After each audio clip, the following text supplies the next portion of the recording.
नमस्कार विद्यार्थियों, ऑनलाइन कक्षा में सभी का स्वागत। आज अपन पद्य खंड का पाठ क्रमांक 2 सूरदास के पदों का अध्ययन करेंगे। सूरदास का जीवन परिचय देखिए। सूरदास का जन्म स्थान रुनकता या रेणुका क्षेत्र, जिला आगरा, उत्तर प्रदेश माना जाता है। कुछ विद्वानों ने दिल्ली के पास सी ग्राम को उनका जन्म स्थान माना है। सूरदास मथुरा और वृंदावन के बीच गऊ घाट पर रहते थे। वे महाप्रभु वल्लभाचार्य के शिष्य थे तथा पुष्टि मार्गी संप्रदाय के अष्टछाप कवियों में उनकी सर्वाधिक प्रसिद्धि थी। कहा जाता है कि वो जन्म से अंधे नहीं थे। एक बार वो किसी कुएं में गिर गए और 7 दिन तक उस कुएं में ही पड़े रहे। जब कृष्ण भगवान ने उनको कुएं से बाहर निकालकर चक्षु दिए अर्थात आंखें दी, तो उन्होंने इस संसार को देखा और प्रभु के हाथ जोड़ लिए और कहा, भगवान मेरी आंखें वापस आप बंद कर दीजिए, मुझे आप ज्ञान चक्षु दे दीजिए। तो श्री कृष्ण ने ऐसा ही कहा। सूरदास के बारे में कहा जाता है कि वे जन्मांध थे, परंतु उनके काव्य में प्रकृति और श्री कृष्ण की बाल लीलाओं आदि का वर्णन देखकर ऐसा प्रतीत नहीं होता है कि वे जन्म से अंधे थे। सूरदास सगुण उपासक कृष्ण भक्त कवि थे। उन्होंने कृष्ण के जन्म से लेकर मथुरा जाने तक की कथा और कृष्ण की विभिन्न लीलाओं से संबंधित अत्यंत मनोहर पदों की रचना की है। श्री कृष्ण की बाल लीलाओं का वर्णन अपनी सहजता, मनोवैज्ञानिकता और स्वाभाविकता के कारण अद्वितीय है। वे मुख्यतः वात्सल्य और श्रृंगार रस के कवि माने जाते हैं। सूरदास अलंकारों में भी उत्कृष्ट प्रयोग करते थे। सुर का अलंकार विधान उत्कृष्ट है।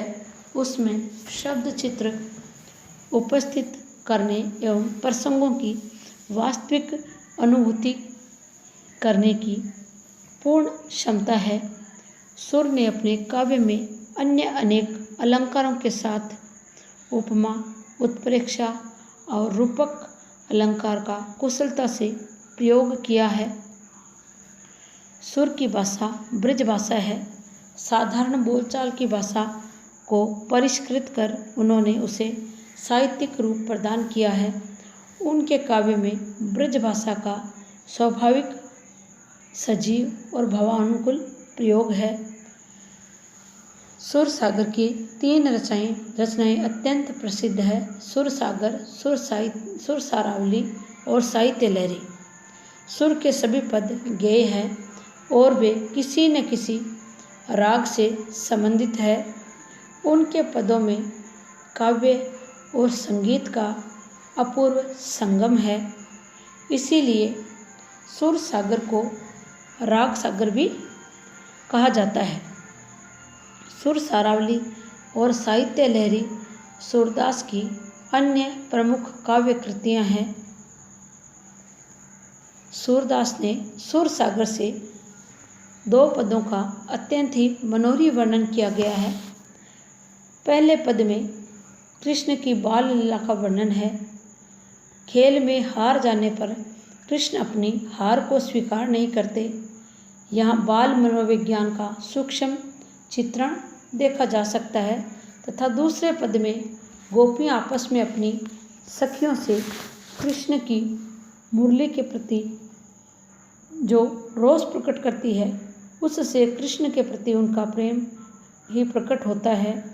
मुरली कृष्ण के नज़दीक नहीं है, वह जैसा चाहती है कृष्ण से वैसा ही करवाती है। इस तरह एक तो वह उनकी आत्मीय बन बैठी है और दूसरे वह गोपियों को कृष्ण का कोप भाजन भी बनवाती है। इस पद में गोपियाँ मुरली के प्रति ईर्ष्या भाव प्रकट करती हुई प्रतीत होती है। पहले पद में कृष्ण अपने ग्वालों के साथ मित्रों के साथ खेलते हैं तथा धौंस जमाते हैं तो उन मित्रों को ये बात अच्छी नहीं लगती, तब वो उनको खरी खोटी सुनाने लग जाते हैं। आगे पद देखिए। इन पंक्तियों में सूरदास जी ने खेलते वक्त श्री कृष्ण एवं ग्वाल बालकों के बीच हुए वार्तालाप का वर्णन किया है। यहाँ सूरदास जी ने श्री कृष्ण के नटखट बाल रूप का वर्णन किया है। श्री कृष्ण खेल में हार जाने के बाद भी हार को स्वीकार नहीं कर रहे हैं। जैसे ही एक बालक का स्वभाव होता है, इसलिए उनके सखा अर्थात ग्वाल बालक उन्हें कहते हैं कि हार गए हो तो बुरा क्यों लग रहा है, खेल में तो तुम्हें अपना विशेष अधिकार जमाना है। श्री दामा बिल्कुल ठीक कहते हैं कि तुम जबरदस्ती ही अपनी जीत मनवाना चाहते हो, मगर हम ऐसा होने नहीं देंगे। तुम्हें रूठना हो तो रूठ जाओ, हम तुम्हारे से डरने वाले नहीं हैं। इन पदों में ये बताया गया है। शब्दार्थ देखिए। गुस्सैया स्वामी, सिरदामा श्री कृष्ण का एक सखा, बरबस यानी जबरदस्ती, कत यानी रिसैया या गुस्सा, छैया यानी छत्र छाया, रूठे बेमानी यानी रूठना या क्रोध करना आदि। पहला पद देखिए, जिसकी भाषा ब्रज भाषा है।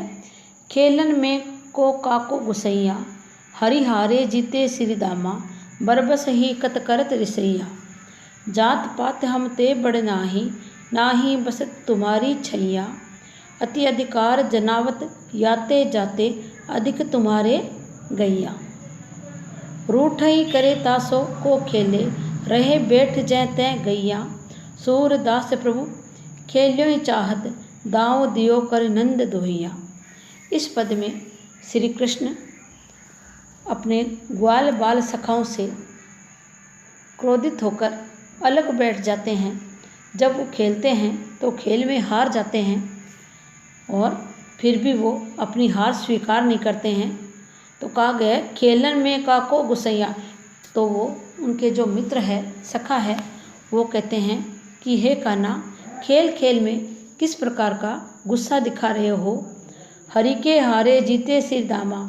उसके मित्र कहते हैं कि तुम श्री कृष्ण हो, इसका मतलब ये नहीं है कि तुम हार गए हो फिर भी अपनी हार नहीं मानते हो। जबरदस्ती किस बात का गुस्सा कर रहे हो। जाति पाति हमते बड़नाही, इस खेल के मैदान में हम किसी प्रकार का कोई जातिगत भेदभाव नहीं कर पा रहे हैं, क्योंकि हम तो यहाँ सभी एक जैसे हैं। ना ही बसत तुम्हारी छैया, हम कोई तुम्हारे घर पर थोड़ी बसे हुए हैं। जो तुम जैसा कहोगे हम वैसा ही करेंगे। खेल खेल में सब बराबर होते हैं, तो कान्हा तेरे को भी तेरी हार स्वीकार करनी ही पड़ेगी। लेकिन कृष्ण क्रोधित हो जाते हैं और गुस्सा करके अलग थलग बैठ जाते हैं। अति अधिकार जनावत याते जाते, अधिक तुम्हारे गैया। तेरे गायें ज़्यादा है, इसलिए उन पर तू ज़्यादा अधिकार जमा रहा है। तू सोच रहा है कि मेरे से सब अलग ही है। रूठ ही करे ताशों को खेले, खेल खेल में किस बात के लिए तू रूठ रहा है। रे बैठ जा, तू जहाँ चाहे बैठ जा, लेकिन खेल खेल के हिसाब से ही होगा। सूरदास प्रभु खेलियो चाहत, दाव दियो कर नंद दुवैया। इसमें कहा गया है कि श्री कृष्ण जब रूठ जाते हैं तो उनके बड़े भाई दाऊ उनको समझाते हैं और नंद बाबा की दुहाई देते हैं। तब श्री कृष्ण खेलने के लिए सहमत होते हैं और वो सखा उनसे कहते रहते हैं कि तुम नंद बाबा के बेटे हो तो क्या हो गया, खेल खेल में तो सब बराबर होते हैं, फिर तुम किस लिए रूठ रहे हो।